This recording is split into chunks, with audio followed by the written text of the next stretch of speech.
No, I'm good like that. You can hear me, right? Yeah. Okay, cool. All right. So we're doing a talk on servant leadership. So before I kick off, I want to ask, how many of you have had a bad leader before? Put your hand up. A bad leader. Yeah? Okay. Okay. What made them a bad leader, and what did that make you feel like? This is your chance to talk. Have some therapy.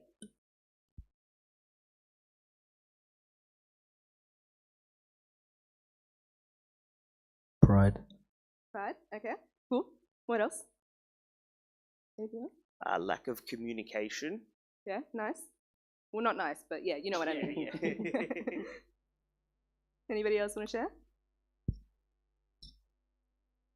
They didn't think about how to get me involved. I like that one, actually. What did that make you feel? So when your leader had a lot of pride, there was a lack of communication, they couldn't get you involved or bring you into the journey, how did that make you feel? Take the talking stick, Tony.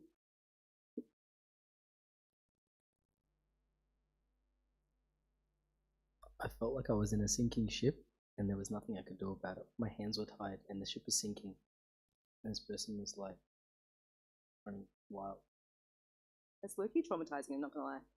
Yeah. Yeah. So did you want to say something, Luke? Like there was no safe space to just say what's on my mind, or even bringing it suggested. There was nothing. Felt really unsafe to go with the person. You felt dismissed. Okay. Hands up if you've ever had a good leader. Oh, thank God. I'm glad. And more people have had good leaders than bad leaders, which is good. Okay, so what made them good leaders and how did that make you feel? Take the talking stick.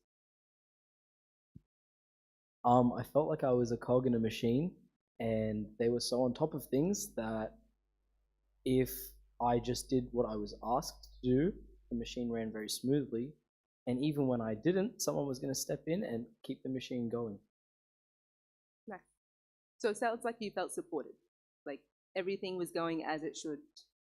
You know, nothing, there was no catastrophe happening. Anybody else want to share?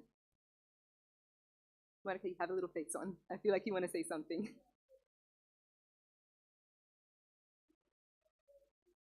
Relationship with Okay. with or with that service.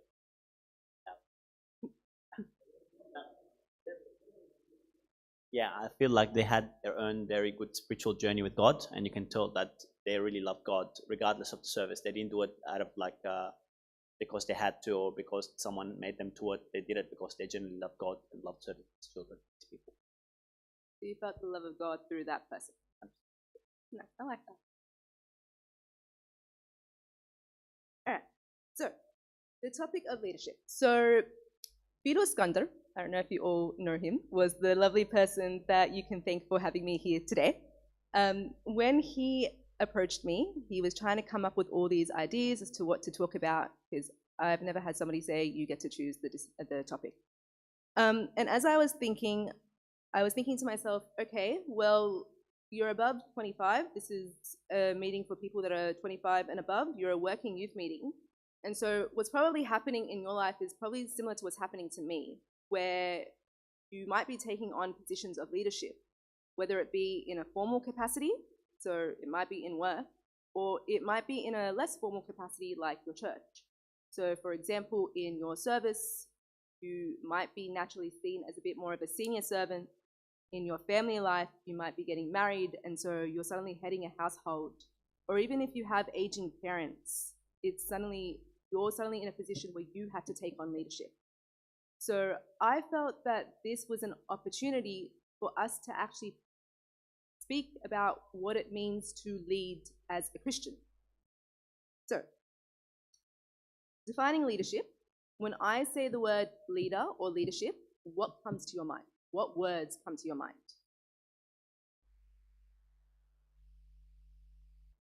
Guidance, okay, cool. What do you associate it with? Like what? Sorry. like having the ability to lead or guide a group of people, like train, mentor, all of that kind of. Give direction, Yeah. support, Yeah. tell you where to go, make you feel like a cog in the machine. The machine is running smoothly. What else? I might add firmness. Okay. Someone who is somewhat immovable, and in the same sense that nothing external to the service can shake them, even problems that occur within the service, they're ready to head them on. They can handle them and they can respond. Yeah. So they're secure, essentially. They're very grounded. What other words come to your mind, even from a more negative sense? Like, what do you associate the position of? Like, you hear the word leader, manager, senior manager, what comes to your mind? There we go.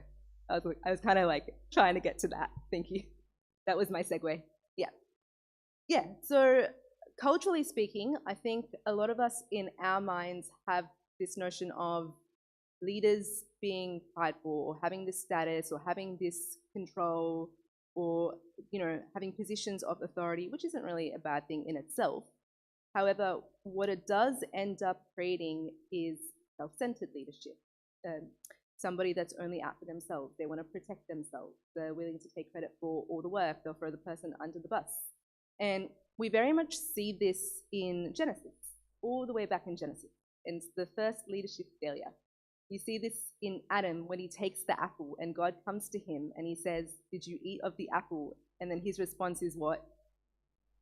"The woman you gave me." And then he turns to the woman you gave me and she's like, "The serpent made me do it." And so it's these people that are just constantly passing on the buck and they're just trying to protect themselves. And so you very much see this in the fall. It's the essence of the fall. It's all about me all of a sudden. And so when we look at Christian leadership and what we're supposed to be as leaders, we have to follow a completely different model. It's the complete opposite to that. So you guys don't know me, but or some of you do, but I've been a leader for only 3 years. And so I'm very much learning all about leadership right now. And I obviously want to be good in my job because I have a responsibility to the people that I lead. And so at work, when I first started, I came across a concept called servant leadership. Has anybody heard of this? You're nodding. I think you have. Nikki?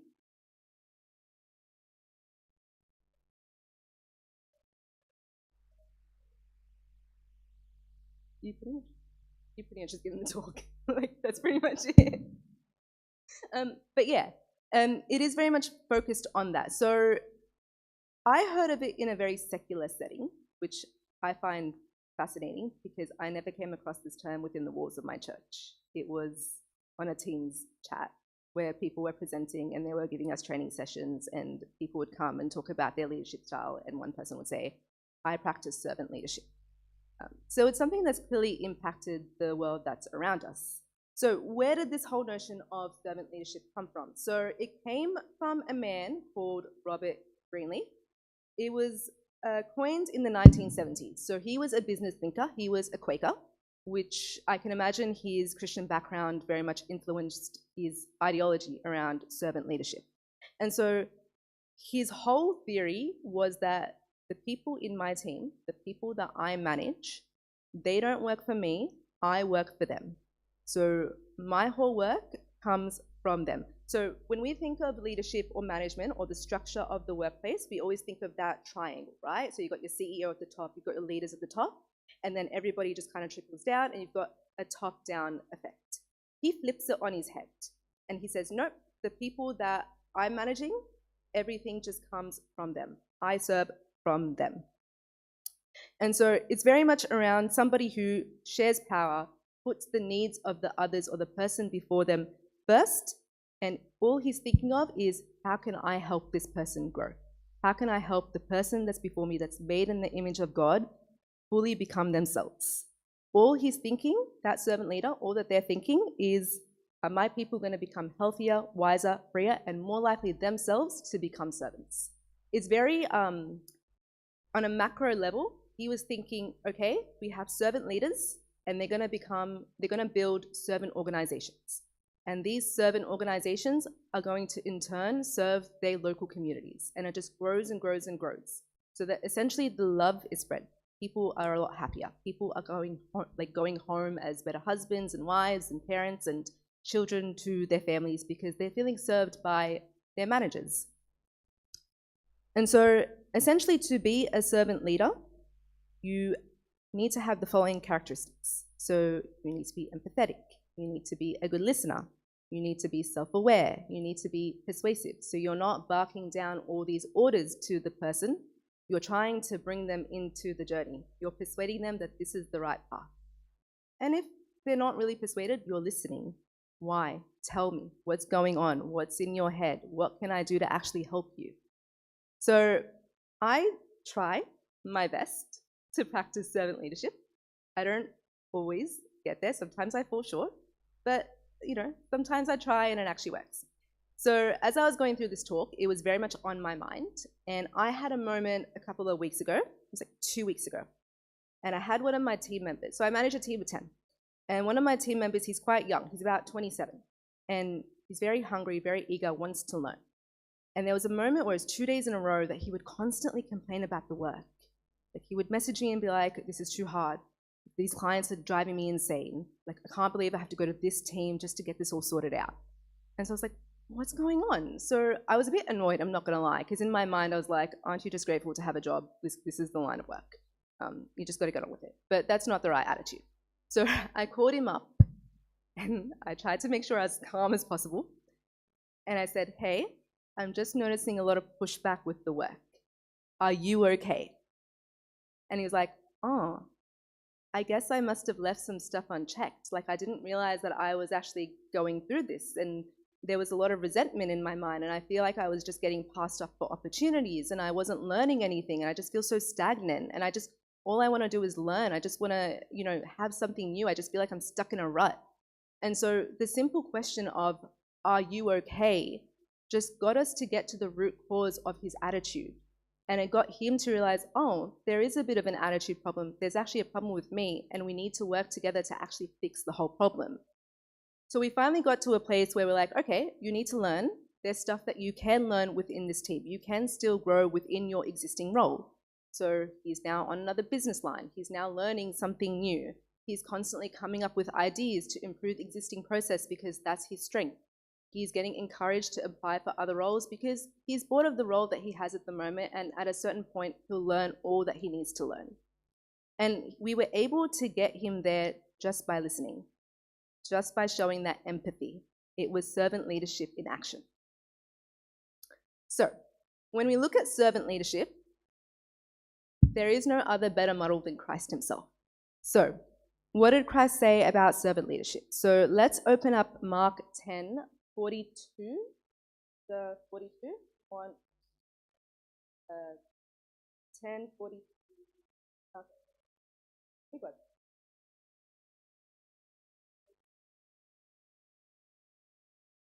That is half of it. Yeah. Help, IT.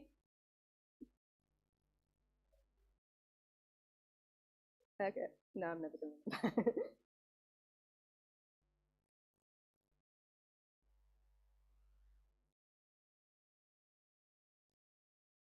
I hope the people online are entertained. Okay, great. So 42 to 45. Can somebody read for us?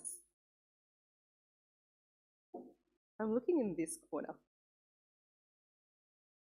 But Jesus called them to himself and said to them, you know that those who are considered rulers over the Gentiles lord it over them, and their great ones exercise authority over them. Yet it shall not be so among you, but whoever desires to become great among you shall be your servant, and whoever of you desires to be first shall be slave of all. What? Yeah, no.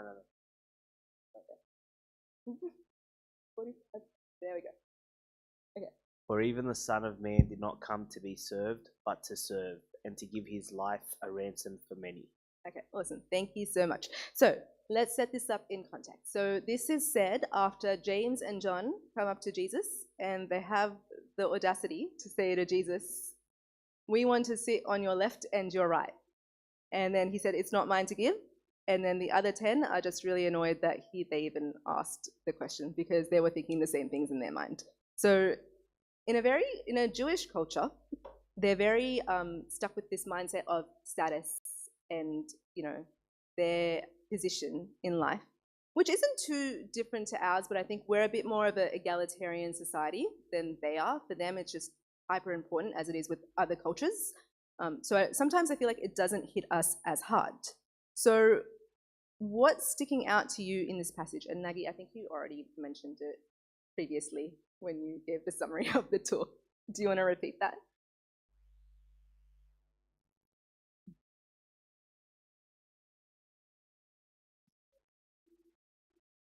What's the question? What's sticking out to you in this passage? Like people feel like leadership should be first, but like the good shepherd actually leads the sheep from the back. So if anyone goes astray, then he can lead them. So he's saying, whoever wants to be greatest among you, let him be a servant, and whoever wants to be first, let him be a slave. And like serve, because Christ himself humbled himself and took the form of a man and went out to serve us. Yeah, exactly right. So he pretty much flips greatness on its head. So he says, to be great, you must be last. Essentially, what greatness is, or what leadership is in here, it's being a slave to all. And then he gives himself as the example. So he says, even the Son of Man came not to be served, but to serve. And how does he do that? By giving up his very life. And we very much see this in action in our next passage, which is John 13, 1 to 7. Oh, man.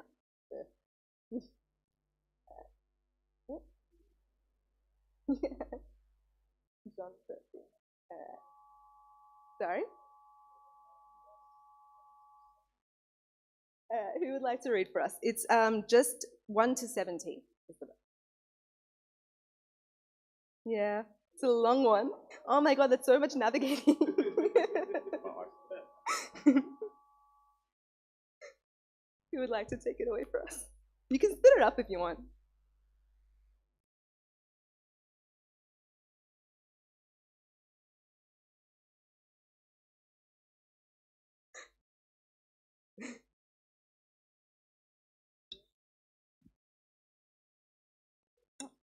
Three verses.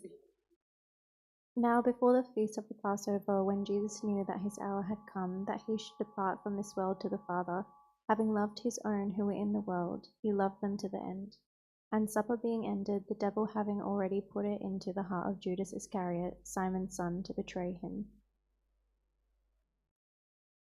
Jesus, knowing that the Father had given all things into his hands, and that he had come from God and was going to God, rose from supper and laid aside his garments, took a towel and girded himself. After that he poured water into a basin and began to wash the disciples' feet, and to wipe them with the towel with which he was girded. Then he came to Simon Peter, and Peter said to him, Lord, are you washing my feet? Jesus answered and said to him, What I am doing you do not understand now, but you will know after this. Peter said to him, You shall never wash my feet. Jesus answered him, If I do not wash you, you have no part with me.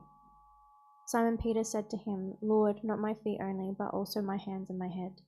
Jesus said to him, He who is bathed needs only to wash his feet, but is completely clean. And you are clean, but not all of you. For he knew who would betray him, therefore he said, You are not all clean. So when he had washed their feet, taken his garments, and sat down again, he said to them, Do you know what I have done to you? You call me teacher and Lord, and you say, Well, for so I am. If I then, your Lord and teacher, have washed your feet, you also ought to wash one another's feet. For I have given you an example, that you should do as I have done to you. Most assuredly I say to you, a servant is no greater than his master, nor is he who is sent greater than he who sent him. If you know these things, blessed are you if you do them. Okay, cool. So we're very familiar with this passage. So, if you were in the room, how would you feel if Jesus was washing your feet? What else? How would that impact you?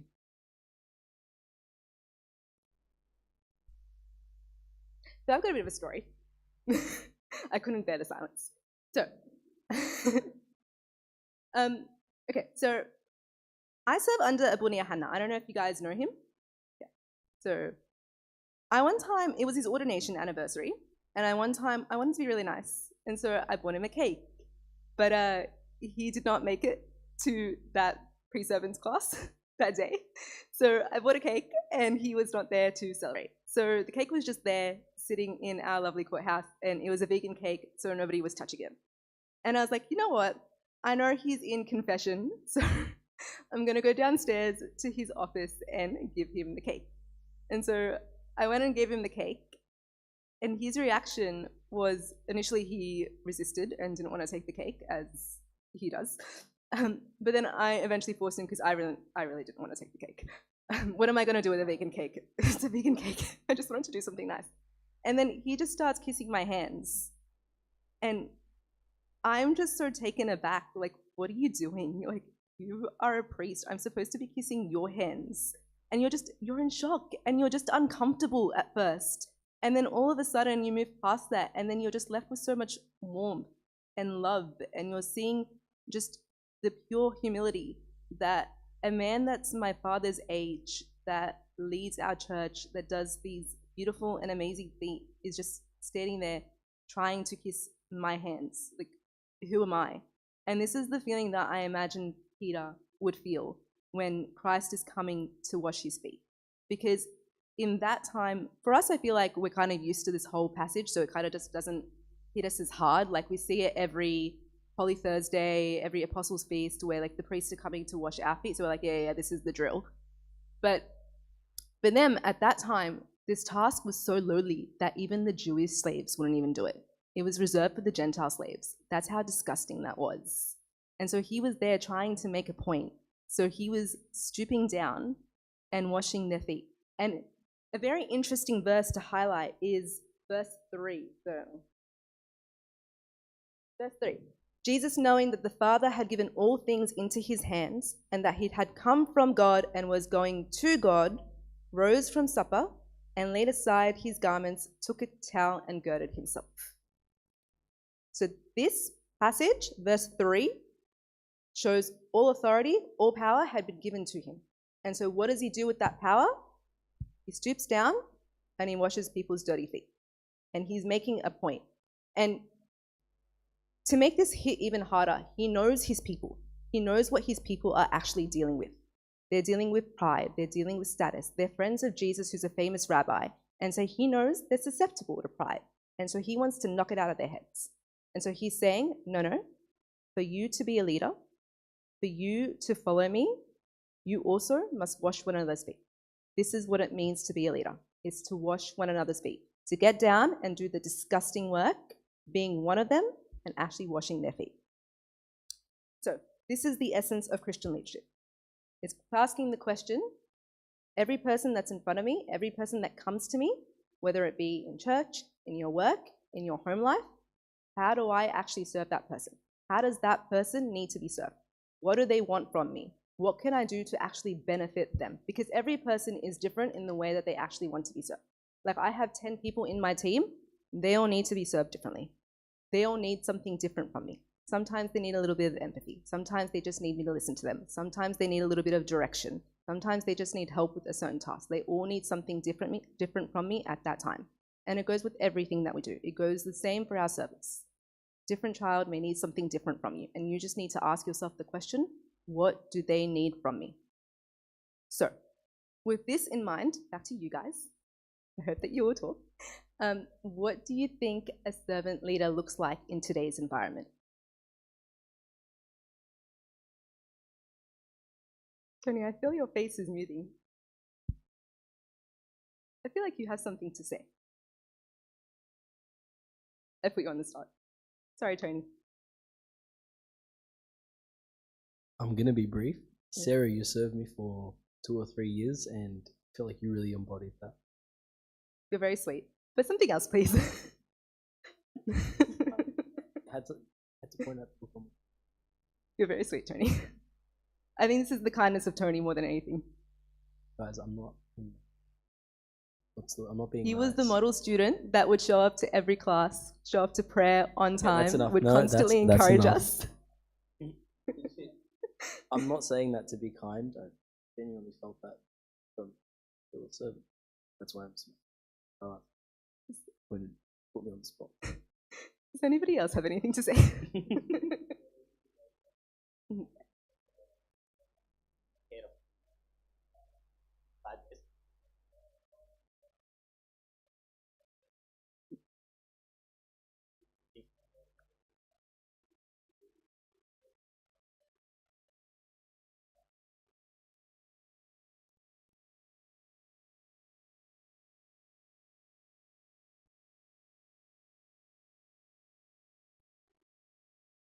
Thank you.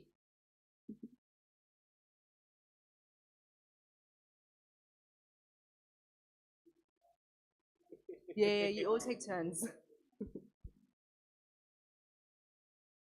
Well, I have some stuff. You're always going to have some stuff on reserve. Okay, so a servant leader is naturally somebody that's very loving. Surprise, surprise. So it's always going to come from, it's always a place of giving, a place of sacrifice. It's something that just naturally pours out. And you're not in a place where you're pouring from an empty cup, because that's not entirely healthy. You just end up getting resentful. But you're pouring out from a place where you're genuinely full. Like you're full on the love of God. You've experienced the love of God. You've seen it. And so all you naturally want to do is just give it back to the person that's before you. And to add to that, you see every person that's in front of you made in the image of God. When you're serving that person, you're serving God themselves. And that's, again, I stress this. It's in your church. It's in your workplace. It's in your family. It's everywhere in your life. Humility. We just saw it in the washing of the feet, where Christ is clearly incredibly humble. But what does that humility look like in the everyday? Yes, thank you.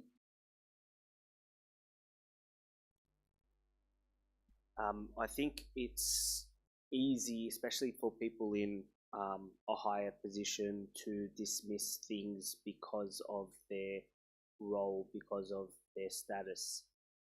So being able to listen to people who are your subordinates, basically, people underneath you, I think that takes a lot of humility. So listen to the people that. Yeah, so like not stubborn, basically open and willing to change. Yeah, no, I like that.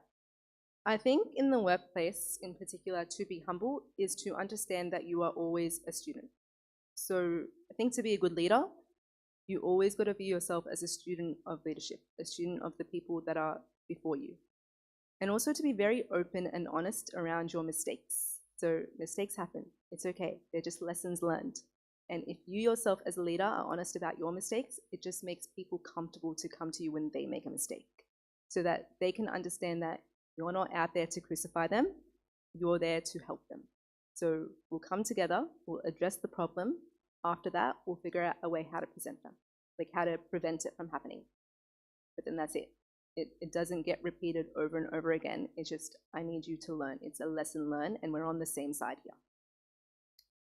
But also to what you said, it's understanding that the person that is in your team also has something to offer, and they've got an incredibly valuable insight, and you can't do anything without them.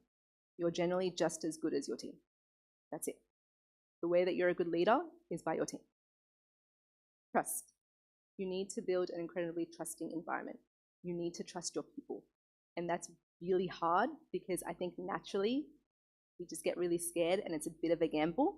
And you don't realize that you're not trusting your people, because sometimes, like, I know a lot of leaders do this, where they'll go in at the end of the day and they'll like check their people's work. Like they'll just do like little sample sizes just to make sure that they've done it right.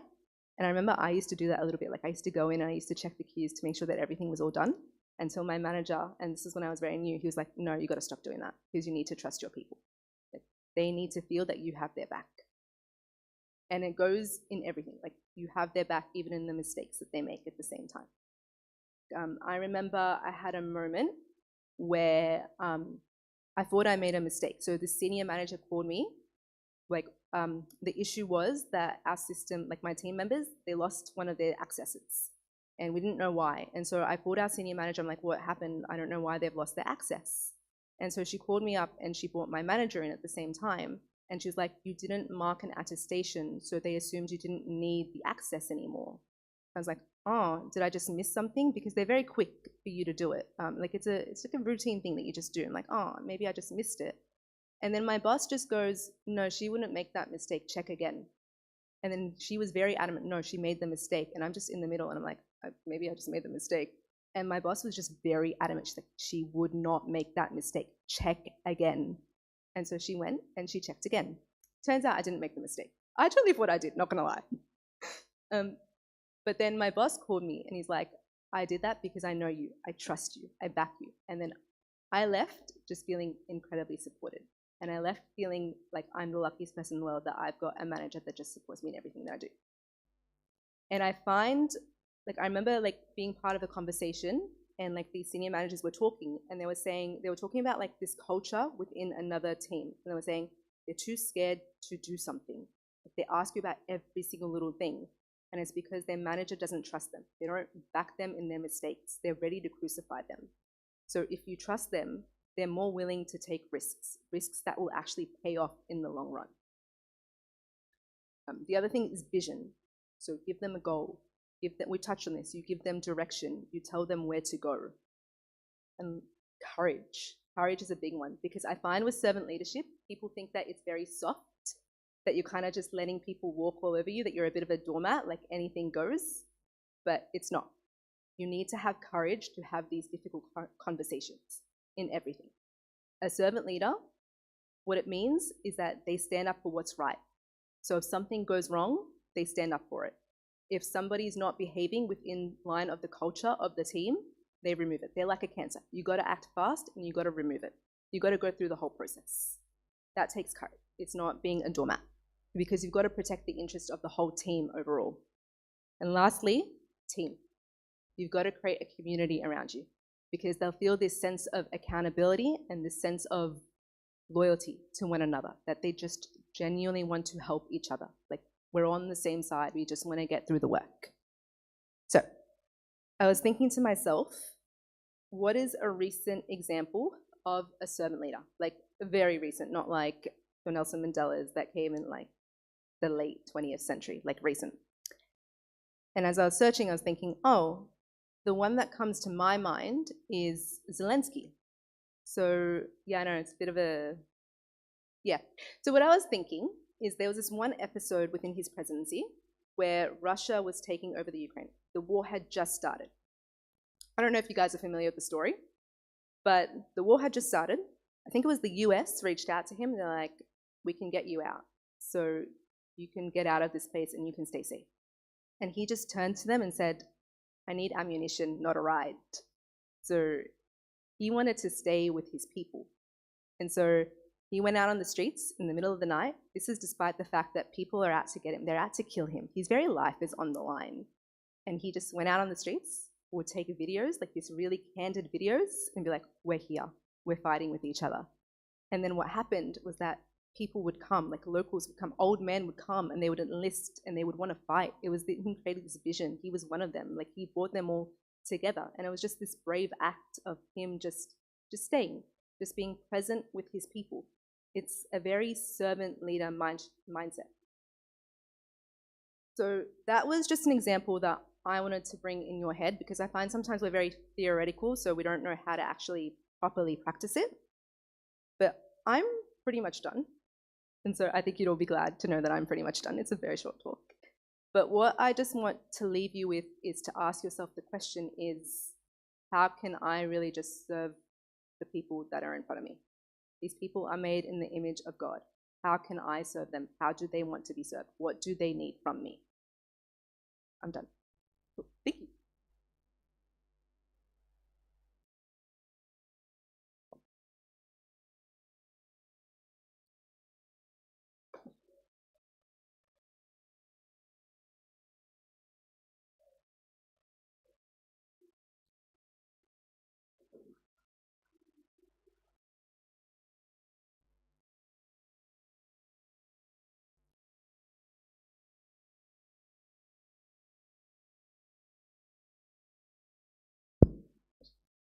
Well, thank you very much for such a wonderful talk on servant leadership. I think that it is a great reminder that we also have to wash the feet of the people under us. and that is a great reminder that if Christ did it, so should we. I wanted to make just a couple announcements. Firstly, I think things can be quite difficult in this world. This Thursday, Exodus is I believe, a mental health service specifically for men. So if you know anyone who may be potentially struggling, please reach out to me after, and I will contact you. I think you have more of the details. Yeah, so this Thursday at Seven Hills, they're going to be having a talk for men and mental health, I believe. So again, anyone that you know who may be struggling, please reach out to us and we'll deal with that. And finally, I think there's going to be some food after, so hopefully you guys enjoy it. Let's stand up for prayer.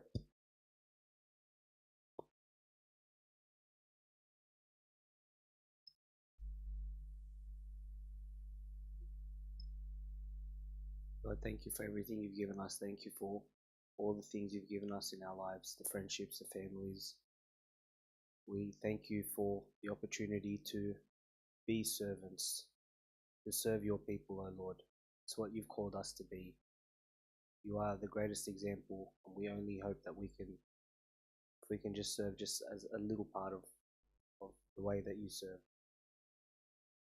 Through the intercession of Theotokos, Saint Mary, Archangel Michael, Saint Bashoi, and all the choir of the angels and saints, hear us, and we pray thankfully and say,